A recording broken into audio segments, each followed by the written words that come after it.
welcome to the agenda on Dominion Brokers Group. This is the second day in the month of June 2025. I am CHIKE OGBOGBU. On the agenda this morning, we have several issues to delve with. Let's start with President Bola Ahmed Tinubu, who has told Nigerians that the West is behind them and that the country is getting better.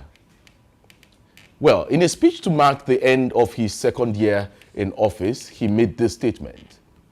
Halfway through his term, Tinubu acknowledged the pain his reforms had unleashed, adding that he did not take the patience of Nigerians for granted.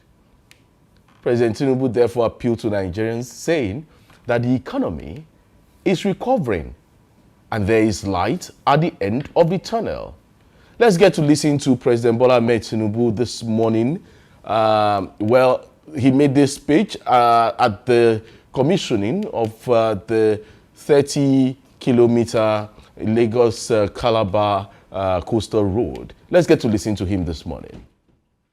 And our Nigerian people are still going through difficult times. I take this opportunity to appeal to all Nigerians that the hope is here and is realizable. That the benefit will be you'll be part of the benefit. The economy is recovering. There's light at the end of the tunnel now. Inflation is stepping down. The exchange rate is stabilized. The corruption and the exchange rate is eliminated. The corruption in fuel subsidy is limited to BRS minimum. It is your money. It is your opportunity. It is your children that must go through the higher education. We are paying for all of that. Look at renewable infrastructure going on in various teaching hospitals and thousands of health centers. It's all about you. It's all about the people. We are reducing the cost of manufactured drugs. We are manufacturing locally. We give all incentives for everyone to abide by the principle of Nigerian first. May God bless our country. All right, that was a clip from Arise Television, where we got that clip from, just to show you what, or for you to listen to Mr. President's stand at the moment. Joining me this morning to discuss this is our in-house analyst and development researcher, John Izuchukwu. John, good morning. It's good to have you in the studio this lovely morning. Good morning. Good morning, Nigerians. Well, one will be glad to hear Mr. President say the economy is recovering, and then many of these clogs in the wheel have been eliminated. For example, he said the corruption in the exchange rate has been eliminated, and however, Nigerians still exchange a dollar to a naira for as high as 1,600 plus at this time. I know he said so many things. You want to react to some of the things Mr. President said this morning? Yes, at least for the first time, he's speaking in a way that inspires hope, because we must not always look at the negative side of government. It's inspiring hope. Okay. That the reforms, even though Nigerians are not abreast with what make for this reform, but we do hope that by the kind of statement he has made, that there's a light at the end of the tunnel, and that these reforms are beginning to show indices that things are going to get better. But having said that, it doesn't mean that as we speak, that Nigerians are beginning to feel the impact of this reform what I think it meant is that the potential for this reform to bring to Nigerians the benefit of democracy is huge. However, what is a concern for most Nigerians is how long are we supposed to wait for this reform to mature so that we can begin to benefit from the reform maximally. All right, is this reform supposed to be a short-term, results-oriented reform, or a medium-term or a long-term result-oriented reform? It is the three. Okay. When you are, because nation building is a long project, so you and based on the kind of problems we have had as a country, if you are going to deal with the issues, with the challenges, it has to be short-term, medium-term, and long-term. And based on what they've been telling us, for instance, the removal of subsidy, experts have explained that there's a lot of corruption that goes on within the cycle, of the entire petroleum industry. And it happens to be that successive presidents now have been the ministers in charge of the petroleum industry, as it were. So if he is saying to us today, the subsidy is gone and the corruptions have been eliminated, what we are yet to see is that fuel should be sufficient for Nigerian people to buy at a very reasonable rate. And when he's saying that the corruption in the exchange rate is removed, we have not really seen that. Because even if you say that people buy mop up dollars and take it to the bureau de change where they make more money from it, it is still on record today that such transaction is ongoing. Because you also see that even the country is even dollarized at the moment. That's what it is. You go to parties, you go to functions, people spend dollars. And that's what with it reckless is. abandon. Major projects are bidded for in dollars. So we're yet to see these policies begin to yield, the result. And that's why we have to say that we do not need lip service at this time. Nigeria is at a crossroad.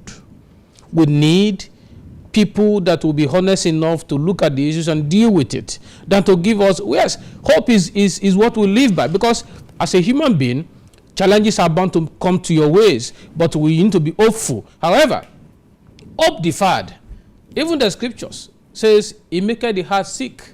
When hope is elongated for a time that you cannot even give an estimated, time frame to, you begin to get weary. So we hope that it will ensure that these policies, these reforms begin to bear fruit on time, because we will not continue to hope.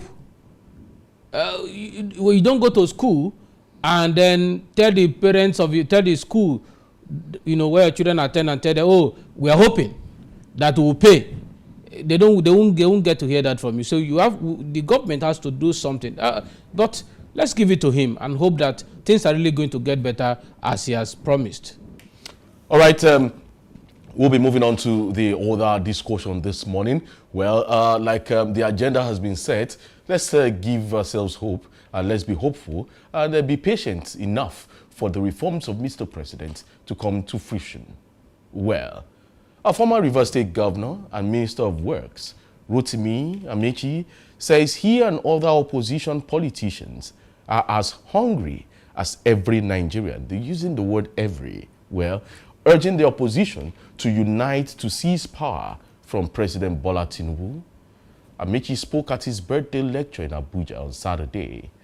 The lecture was attended by former Vice President Atiku Abubakar, former Kaduna State Governor Nasiru El-Rufai, and other opposition politicians planning a coalition to challenge Mr. Tinubu in 2027 general elections. Well, the former Rivers State Governor recalled how, as student unionists, he and others, regardless of their regional and religious differences, rallied massive crowds in protests against former military ruler Ibrahim Badamasi Babangida and Muhammad Buhari. Let's get to listen to Rotimi Amechi speak over the weekend on Saturday. It doesn't matter whether all the people that served under me were from the north or south or east. What was important is, how do you change this country? Growing up, you as young men, I will tell you what you didn't enjoy. Growing up, we had NANS meeting in Kano. We started the meeting 12 midnight, finished at 6 a.m. It's okay. Sir, SSS does not arrest us. Each person go find your way back to BUK. We had it in a private house. I missed my way in Kano because I don't know where is BUK. I only saw somebody, a man from Kano. Where is BUK? The person took me to Kano, BUK. If it's not, they will kidnap me.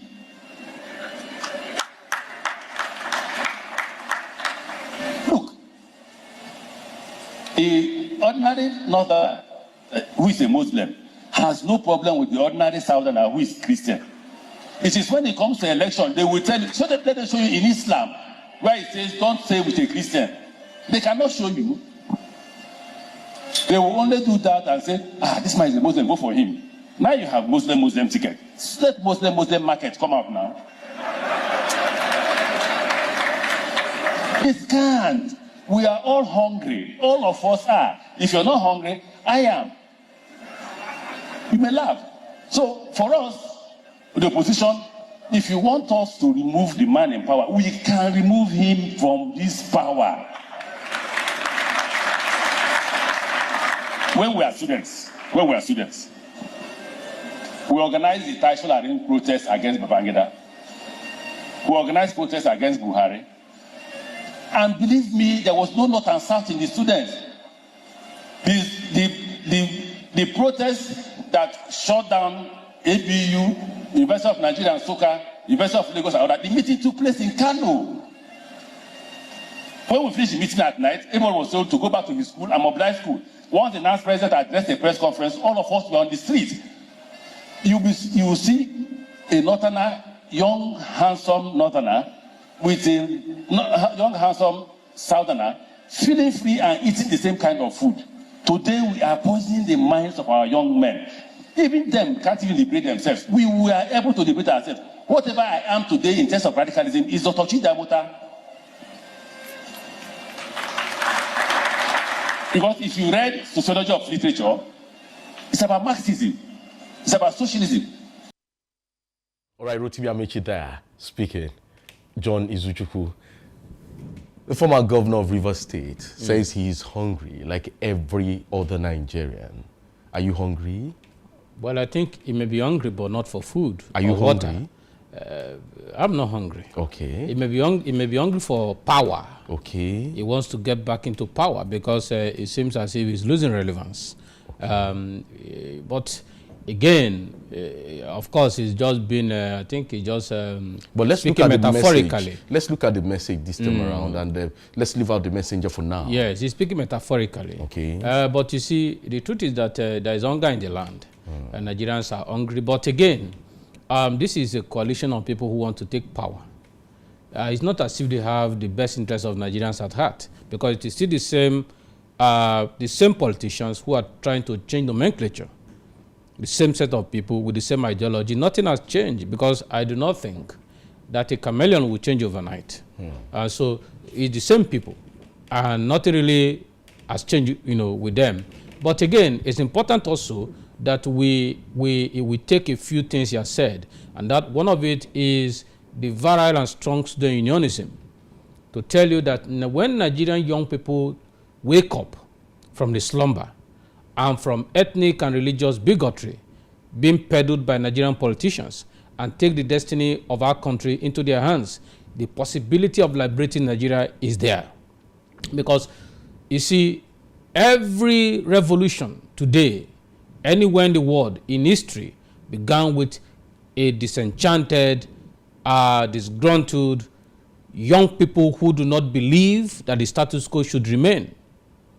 So because most of our old people are now saying, let's accept the status quo. But the young people are the ones who will take the bull by the horn and fight for the liberation of Nigeria. Are the young people ready? It's a point. So do you see them being ready? It's a call to that readiness. It's a call to, for us to wake up.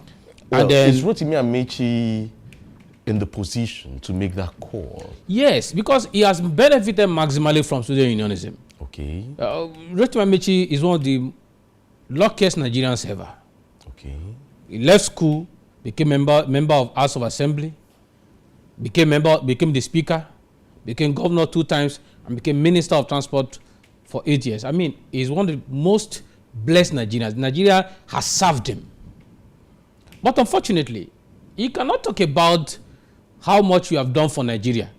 Demanding that from Tinubu, from Mr. President, His Excellency Bola Ahmed Tinubu. He himself was governor for 8 years. He was minister under Buhari, and we have not seen any landmark, project as Minister of Transport. But he will tell you about the rail lines. See, those were not his projects. Those projects were there.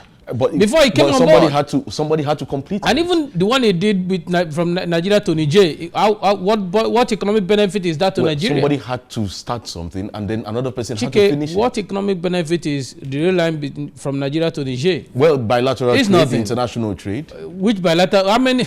You see, let's be factual. Okay. Yes, Mr. President, then His Excellency Muhammad Buhari must have done that to appease his cousins in Niger. But in the real sense, it has no benefit to Nigerians. If for anything at all, it might have even, it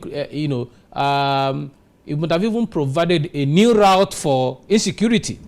For banditry. Yeah, for banditry and all of that. But in actual sense, this time we need to harness every voices of reason across the country to mobilize. It may be difficult to remove Mr. President. That's my personal opinion, because you see, the man knows how to use the instruments of government. He is a master in that arrangement. But again, they need to conscientize Nigerians. They need to speak to the conscience of Nigerians to wake up, because we need an egalitarian society, and we cannot be docile all the time. But John, there can never be an egalitarian society. Chike, yes. It's a society that's equal, that everything is equal, You see, all man equal. When we talk about egalitarian society, we know that all animals, according to George Orwell, are equal.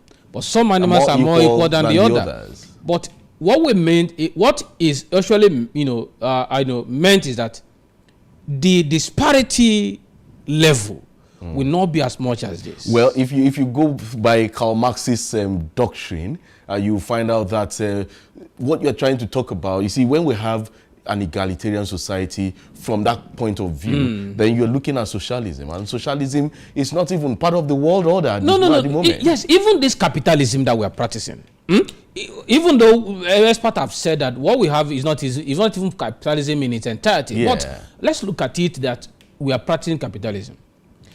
There is certain principles of liberalism, that comes into it, because you see, you must create that room where the people at the lower cadre can still breathe. Okay, so because if you do not, these people can mobilize and destroy the pyramid. Okay, so now the form of capitalism being practiced in Nigeria today has defied the laws of capitalism. Like you always say, the kind of democracy we practice in the country it's today a unique variant. is a unique variance. And so the same thing with the type of capitalism we're practicing. A capitalism where you only have the upper class and the lower class. There's no middle class anymore. So that, you wouldn't call that full capitalism. That is a unique kind of capitalism in Nigeria. So that might really not be feasible, especially when you talk about an egalitarian society. You see, yes, you are right, but you see, in the sense where in the sense which I use that word is that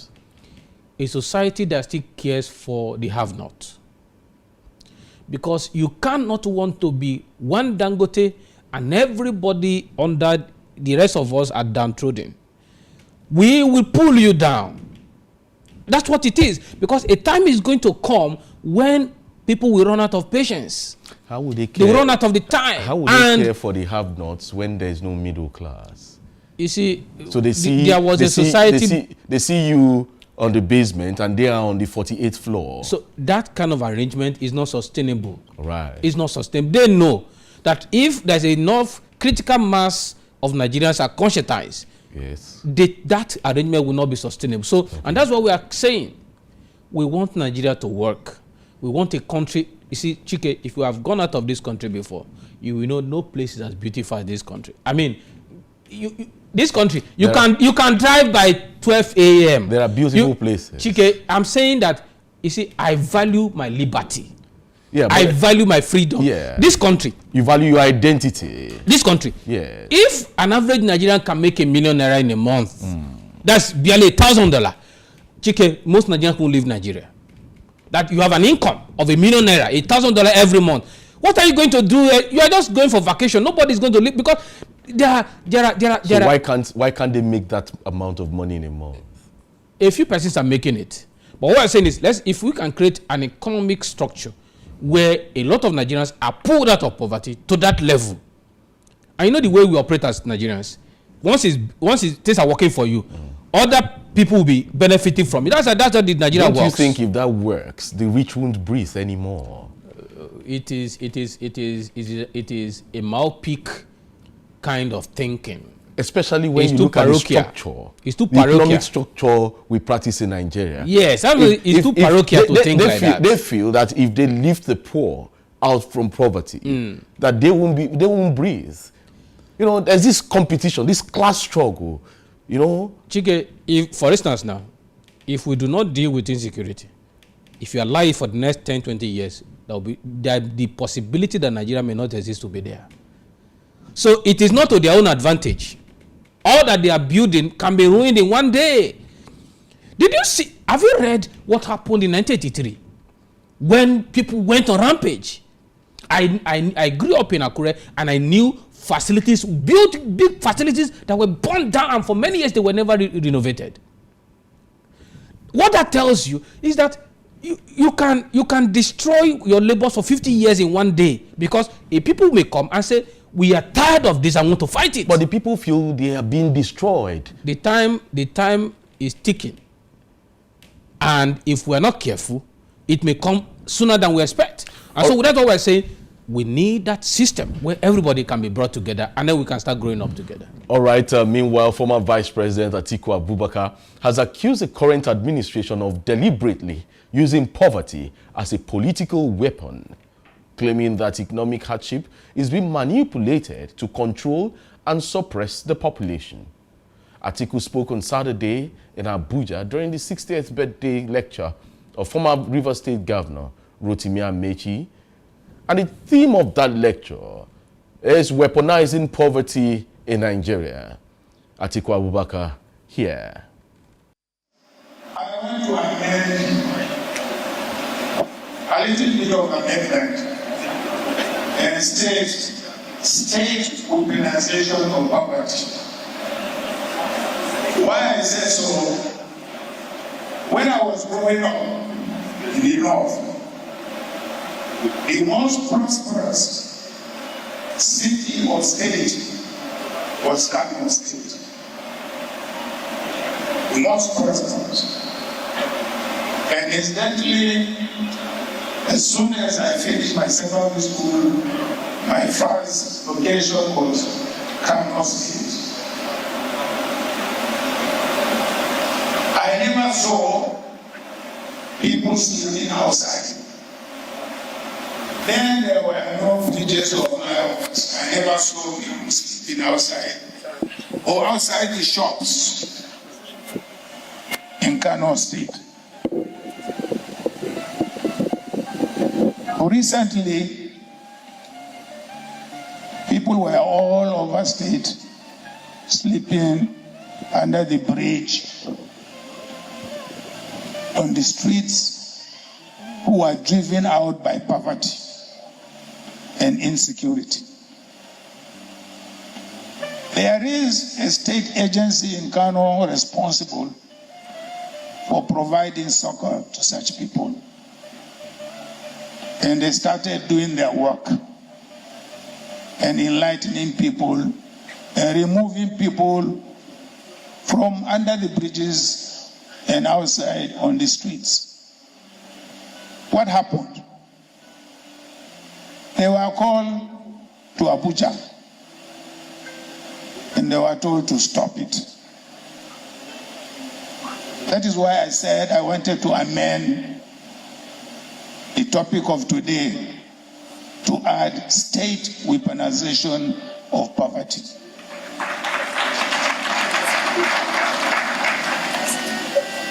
This particular government is weaponizing poverty.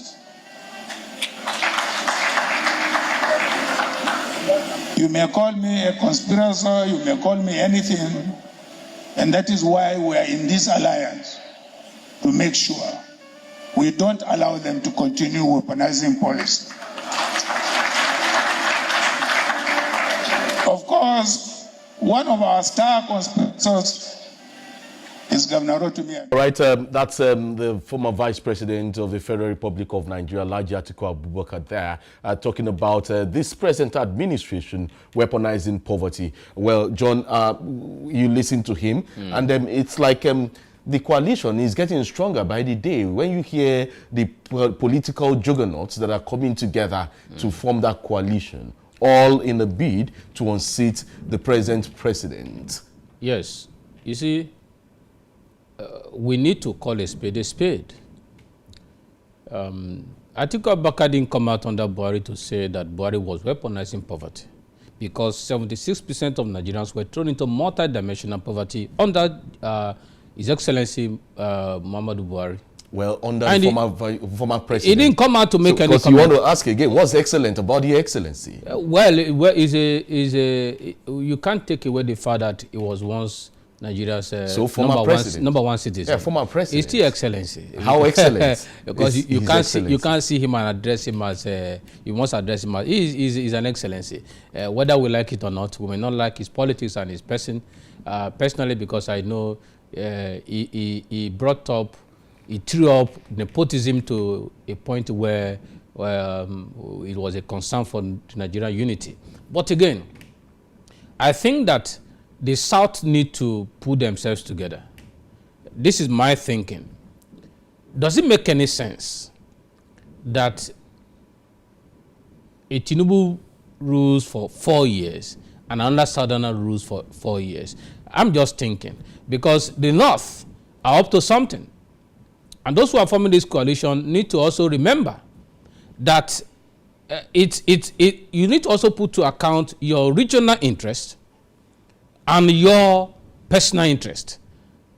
Because what's happening here is an alignment by the North to make a statement that without them, you can't be a president in Nigeria.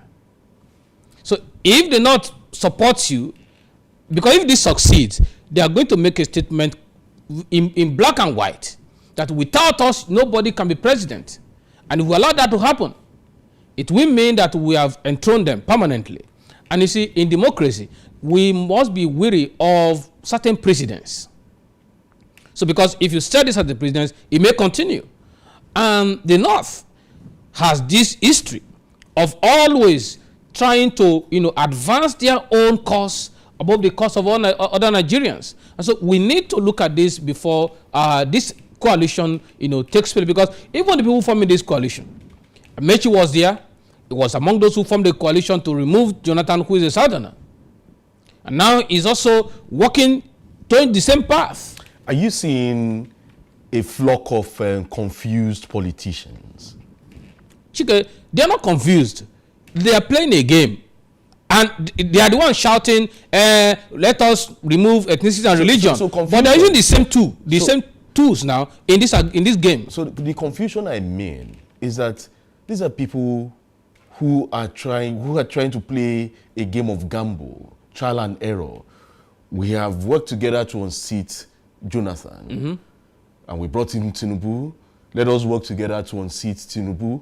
We brought in Buhari. Let's work together to unseat Tinubu, and then we'll see the next person to unseat again. Because they keep on sitting, because it's about interest.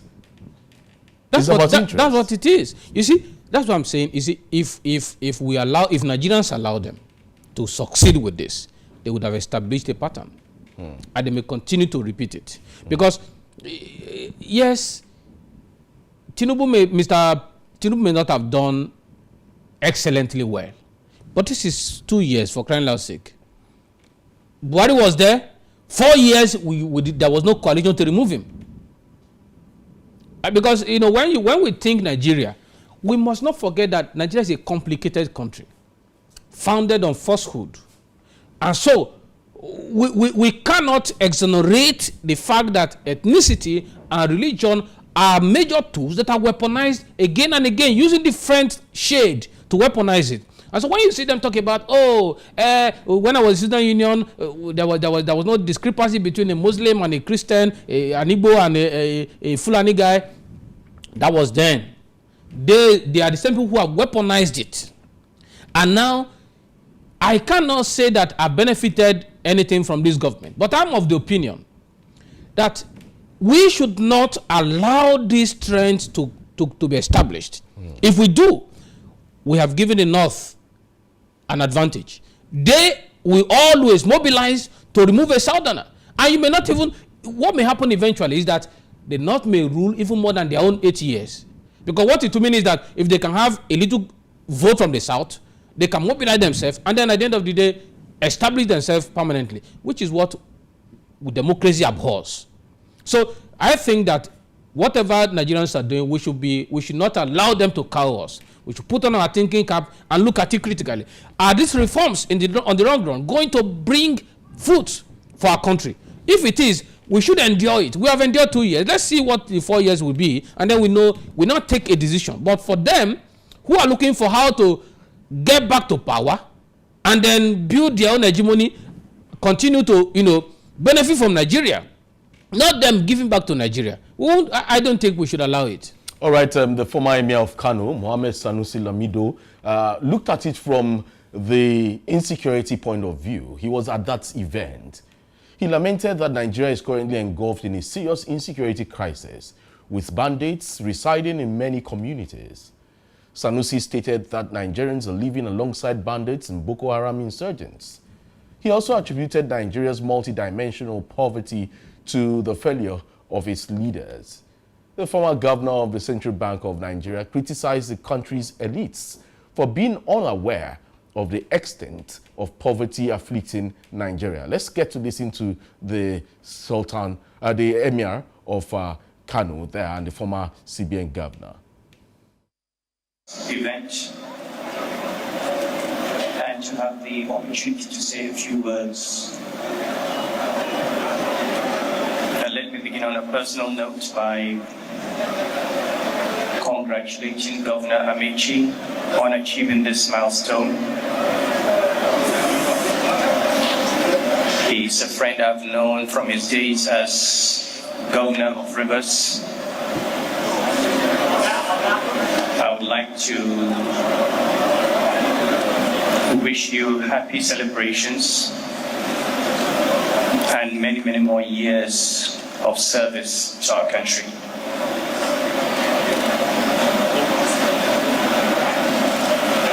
Well, since the professor has decided to call me out,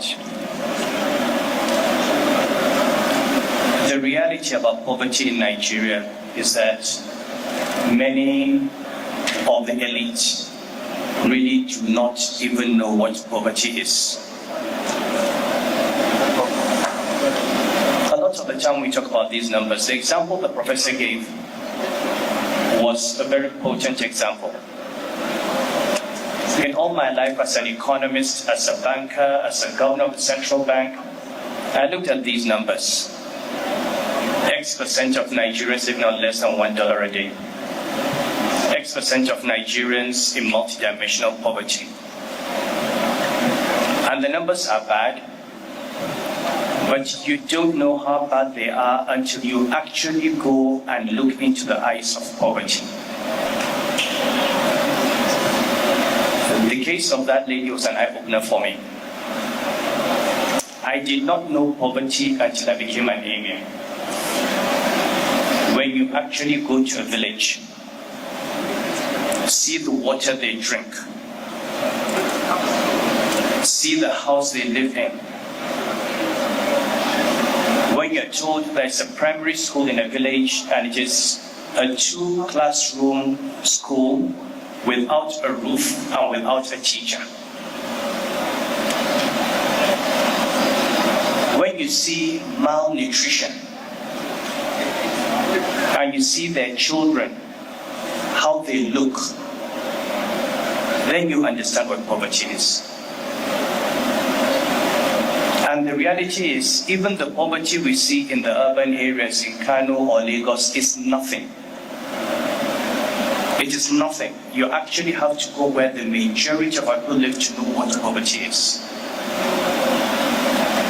So the first question I think we have to ask ourselves as leaders, not just the political leaders, all of us, is do we actually love the people, or do we just love ruling over them?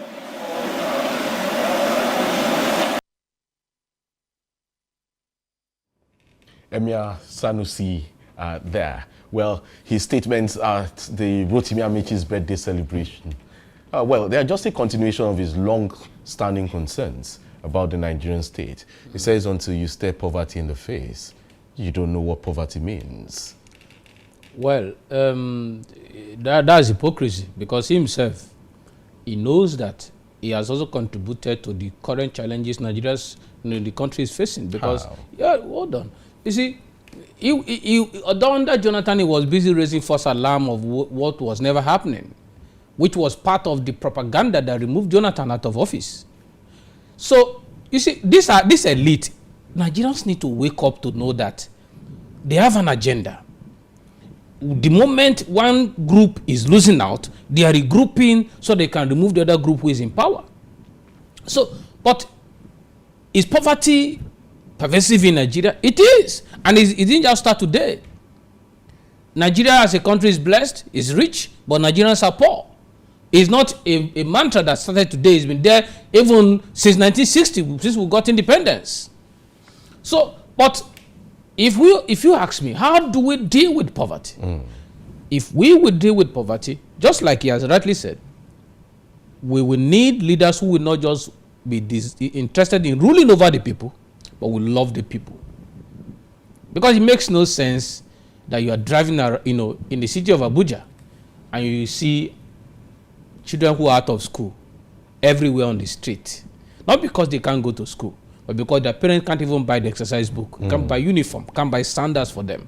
So, and as long as the people are uneducated, there will be a ready-made tool for the politician to use and for miscreants in the society to use. So, poverty is what we need to deal with if we really want to get Nigeria out of this state where we are.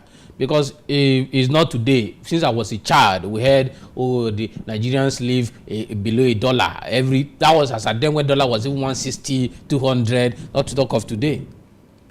So it's a concern. But we must also acknowledge every little effort made towards building a nation. Those efforts may, albeit not be holistic, but we cannot also discredit the fact that little progress have been made. Because in all fairness, last year, the prices of goods and services were very high. It seems as if they are coming down gradually. That's not where we want it to. We don't want it to peg at this level. We want it to still go down a little more. But we must not also forget the fact that little progress has been made. So they should not, whip up sentiments. These issues they've been there. And we know that any serious government should be looking at how to deal with them. All right, we'll go on this break. And when we come back, we'll be delving into something so disturbing. Stick around. Don't go away.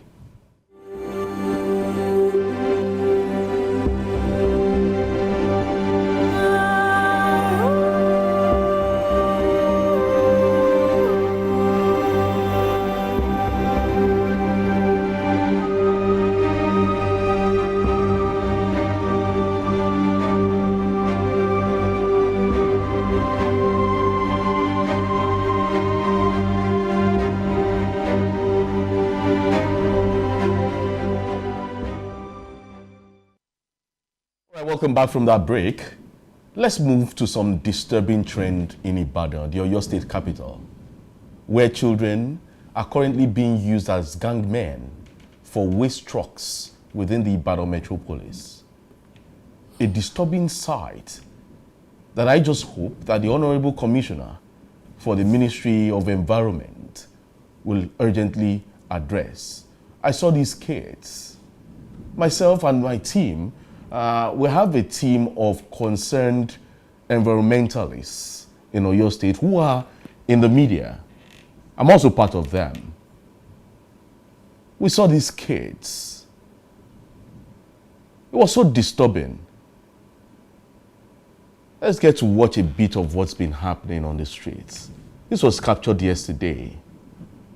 Let's see them.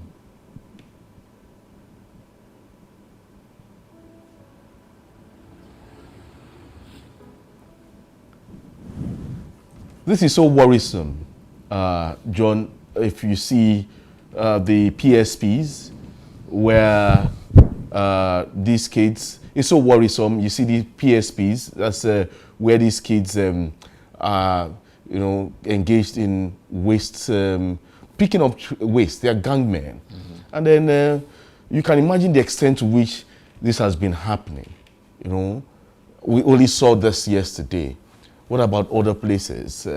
If you check out they are not even looking out for the safety of these kids at all. And then people will just pass through and see it as a normal thing and nothing is happening.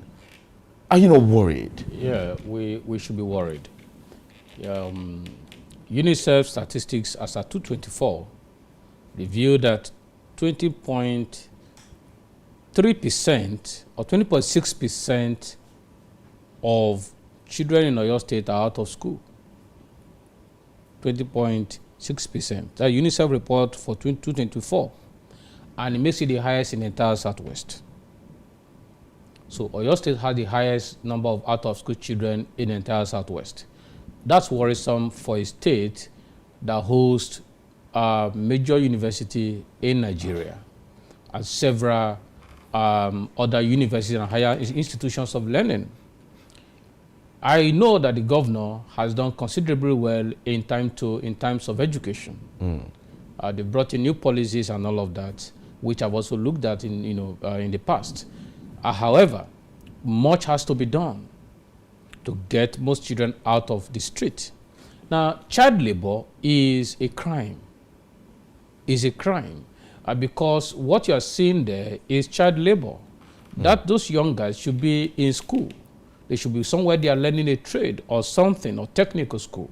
So it's an appeal, because as long as we continue to leave these young minds to, growing up on the street, they will end up becoming imminent challenges for us in the future. And so if our state is, relatively peaceful today, what it means is that if we want this peace to continue and to be entrenched, issues like this need to be taken very seriously and to be addressed. Well, if you look at the truck, where it's even more worrisome is that the truck, which was parked and these kids working as gangmen there, happened to have the insignia with the Ministry of Environment or your state, and then it's so worrisome. So it means these kids invariably should be working for that contractor there. Yes, you see, that's why I said contractor, not the state. Yes, the contractor. Exactly. Yeah. So the contractor need to be brought. Need to be invited to. Let's talk. So that such a thing will stop. But again, we cannot also rely on an isolated case like this and then make a general statement. Some people said these kids were just going to the PSP to scavenge for whatever they needed. But what we saw yesterday was not, we didn't see scavengers. They were actually working, picking up these dirt from the median and dumping into the PSP. You also need to understand that with the current economic situation in the country, the poverty level, these young chaps may be doing that to support themselves and support their families. Because if you go to Bodija market right now as I speak to you, you will see underage children helping people to move their loads from one place to the other. As I speak to you this morning. And most time when I go to the market, I feel I am in pain. Because, the way Nigerians operate, because you see people at that level, we just give them 100 naira, 200 naira.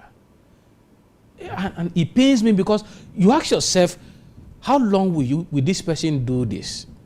What will become of this person tomorrow? So those are the issues. So we need a government, a state government that should be more proactive about rescuing these young people. Let me tell you what Alex Oti did in Abia State. He came on board. Several children were out of school. He set up a task force. If they see your child outside, during school hours on the street, the child will be arrested. You will come to get the child, then we will exchange the child and keep you in custody. Within few months, the street was empty. The state now have a good problem. The classes, the school facilities are now overcrowded. So they now have to build over 200 schools, new facilities to accommodate the overflow. That's a state where education is prioritized, because you need these young people to be productive, for your own state to be productive. Even the legally employed workers, the PSPs, these guys, the gangmen, legally employed ones, you find out that they are also victims of lack of safety. You see them wearing nylons on their legs, wearing hats and not taken care of. And then the unavailability of their protective gears too. You know, and then you ask again. You see, Nigerians, we don't take safety for anything. That's the way we behave, because we leave everything to the hand of God, that God will protect us, and forgetting the fact that there are basic things that need to be put in place. So it's also a call out to them that, you know, professionally, those are very delicate kind of profession, and unfortunately we do not take their safety very seriously. And as a state, Oyo State is a very big state, and they should show that example, you know, that things should be done properly. Since they call Oyo State as the intellectual capital of Nigeria, Ibadan in particular, and so we should see that, you know, play out in our policies, in our administration, and all of that, particularly in the state, at the state level. Mr. Commissioner, I use this opportunity to tell you to gather or call for a meeting of all contractors, waste management contractors in your state. Have a talk with them. Let us know the modus operandi in recruiting these gang men, the people who help in waste collection. We need to know, you know, the process of employing these people. And when you employ them, how are they being taken care of? Because tuberculosis is real. Cholera is real. These people have been exposed to many of these things. We need to look deeply and cure this menace that might be staring us in the face. I'm afraid this is where we draw the curtains on today's episode of The Agenda this morning. John Izuchukwu, thank you for being part of The Agenda this morning. It's my pleasure, Chige. All right. Thank you all for being there, being part of this discussion this morning. But before I go, remember, we all roll the dice, but only the Almighty gives us the double six. Let's keep this conversation going. Do follow us on all our social media platforms. On YouTube, Instagram, Facebook, and TikTok is at Dominion Broadcast. And on the app X is at Dominion Cast. My name is CHIKE OGBOGBU. Do have a great day and a positive month of June. Bye for now.